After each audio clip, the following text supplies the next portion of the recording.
എല്ലാവർക്കും ഇന്നത്തെ വീഡിയോയിലേക്ക് സ്വാഗതം. ഇന്ന് ഞാൻ ഒരു വർഷം വരെയും ഒരു കേടും വരാതെ ഇരിക്കുന്ന ഉപ്പുമാങ്ങ എങ്ങനെ തയ്യാറാക്കാം എന്നുള്ളതാണ് കാണിക്കുന്നത്.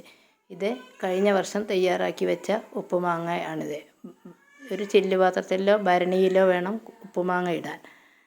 ഇനി ഞാനിതാ ഉപ്പുമാങ്ങ എങ്ങനെയാണ് തയ്യാറാക്കുന്നത് എന്ന് എല്ലാവർക്കും വേണ്ടി ഒരു 1/2 കിലോ മാങ്ങ എടുത്ത് കാണിക്കുകയാണ്.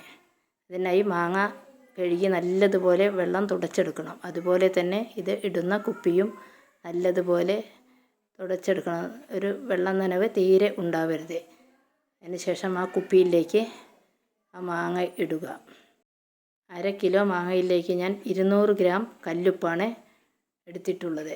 ആ 200 ഗ്രാം കല്ലുപ്പ് അതിൽ ഇടുക. അതിനുശേഷം തിളപ്പിച്ചാറിയ വെള്ളം അതിന് മുകളിൽ വരുന്നത് വരെ ഒഴിച്ചു വയ്ക്കണം. മാങ്ങ മൂടിക്കെടുക്കുന്ന വിധത്തിൽ വെള്ളം ഉണ്ടായിരിക്കണം. ഇപ്പോൾ ഇതാ മാങ്ങ മൂടിക്കെടുക്കുന്ന അത്രയും തിളപ്പിച്ചാറിയ വെള്ളം ഒഴിക്കണം. തിളപ്പിച്ചാറിയ വെള്ളം തന്നെ ഒഴിക്കണം.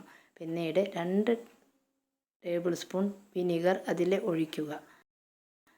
അതിനുശേഷം മൂടി അടച്ച് നല്ലതുപോലെ ഒന്ന് ഉപ്പ് അതിൽ ഇളകുന്നതിന് വേണ്ടി നല്ലതുപോലെ ഒന്ന് കുലുക്കിയതിന് ശേഷം എടുത്തു വയ്ക്കുക. ഒരു വർഷം വരെയും ഈ മാങ്ങ ഒരു കേടും വരികയില്ല. ഈ വിനീഗർ ഒഴിക്കുന്നത് വെള്ള കളറിലുള്ള ഒരു പാടയൊക്കെ വരും. അത് വരാതിരിക്കാൻ വേണ്ടിയാണ്.